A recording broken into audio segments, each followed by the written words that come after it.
What's up, you guys, and welcome back to my channel. It is me, Kiera, and I want to know, first of all, where all my spiritual girlies at? Last year I lost 50 pounds, and I did that by including God on my wellness journey because I had lost weight a few times before in the past, but it never stuck with me. And wellness was not always quite at the forefront of my mind while I was doing that.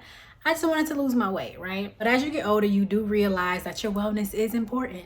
And sometimes we forget that we need to include God in all of the details, okay? And for me, I needed to include him on my wellness journey. I was going through a lot. If you want to know the background about that, obviously go to some older videos of mine. But today we're talking about 3 things that God showed me while I was on my wellness journey with him. Now, if you got pen and paper, you might want to get it out now, okay? So the very first thing that God revealed to me was about overeating and what that actually meant spiritually. There are a lot of things that we try to satisfy in a very worldly way when we feel sad, when we feel angry, when we feel abandoned, whatever emotion you can think of that you want to run away from, that you want to avoid, right? A lot of times we consider food to be that saving grace. We run to food. Some people run to drugs. Some people run to intimacy. Some people run to alcohol. For me personally, I ran to food. Food was my thing, child. When I was happy, I was eating. When I was sad, I was eating. When I was angry, I was eating. When I wanted to celebrate, I was eating. And not only was I just running to food, I was overindulging in the food. I would get so full, so uncomfortably full, that I would just feel like trash for a few hours and my stomach would just be distended. I would just feel so guilty and just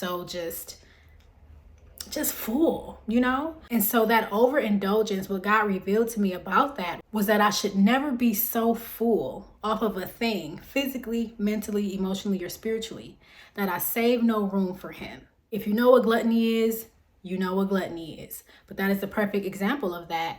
Not being able to put something down, because once you stimulate that happy hormone, it wants to just keep going and keep going and keep going and keep going until you are overly full. I was suffering heartburn. I was suffering with GERD, with bloat, with headaches, with extreme fatigue, because I was overindulging on food. And now I realize that overindulgence was me trying to fill myself up with something that I thought could make me feel better about that emotion that I was experiencing at the time. So that's the first thing. Do not make yourself so full that you save no room for God, that you save no room for holiness, that you save no room for him to work in your life. The next thing that I learned, or that God showed me through this journey, is true addiction and what that looks like and what it looked like for me, because I was a sugar addict. I talk about this a lot in my older videos. Again, if you've been here for a while, you already know what I'm talking about. If you haven't, just kind of go explore some of my older videos and when I talk about my sugar addiction and what it did to me. God showed me to never make food an idol. I looked to it all the time to satisfy a specific craving,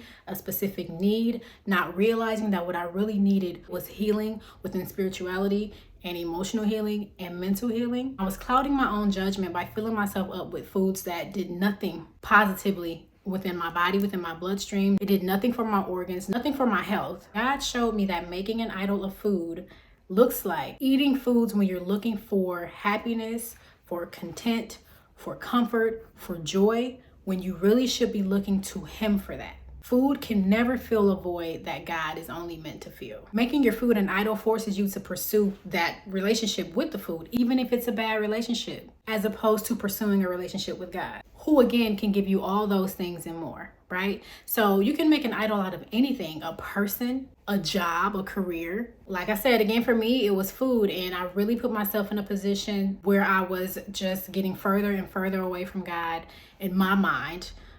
Because there is no place that we can go that he can't find us or be near to us. But in my mind, I had gotten so far from God because I was just overindulging in food and being so addicted and pulled into what sugar made me feel like, that I wasn't thinking about a relationship with God. I was looking for instant gratification. You know what happens when you eat a Snicker bar.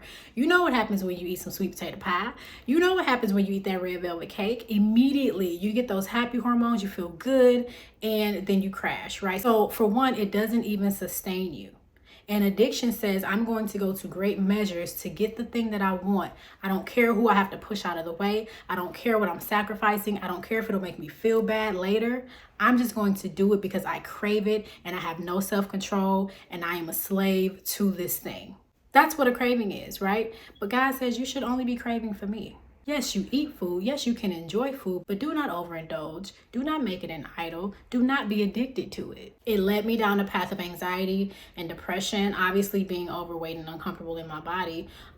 This is the place where his spirit is housed, and we have to take care of our bodies, right? So I just got to a point where I was just like, I don't want to be addicted to food anymore. And so I began to pray about that. That's the second thing that God showed me. And then the third thing is patience. He revealed to me why it is so important to be patient with him, with yourself, and with the journey. Life in and of itself is a journey. God revealed to me that it is not a race to get to weight loss. We should strive to have a deep consciousness with God during this journey because it will cultivate a rhythm of grace that doesn't force us to try to finish quickly. A lot of times we lose sight of why it is important to be on a journey in the first place. The arrival is not more important when you're in the journey. Like I always say, that's where you develop your character. That's where you learn how to trust God. That's where you learn yourself. That's where you see the changes. You know, a lot of people, like the weight loss industry and personal training and all those things are really, really big businesses because people want to figure out how to do it quickly.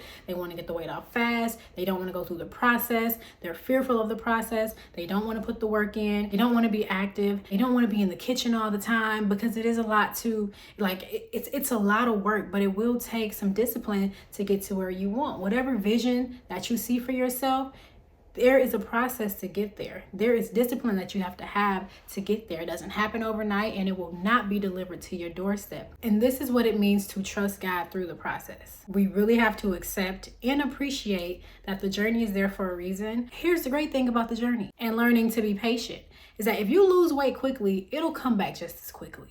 Okay, if you lose weight slowly and in a healthy way, you will maintain your weight loss. Okay, so if you are currently in a space where you just do not know the first steps to getting healthier, you do not know where to start, you don't know what to eat, you don't know what to do in the gym, you have no faith in yourself, you feel like, I just need to be motivated, I need to be motivated. You don't need motivation because motivation will die out. Okay, you just need to have discipline. And that means that when I wake up in the morning, even though I don't feel like it, I'm still going to commit and get up and do it anyways, because there's a consequence to us not doing the things that we know we need to do, right? There's a consequence to not drinking enough water. There's a consequence to not having enough fiber. There's a consequence to not having enough protein. There's a consequence to not listening and talking to God all the time, right?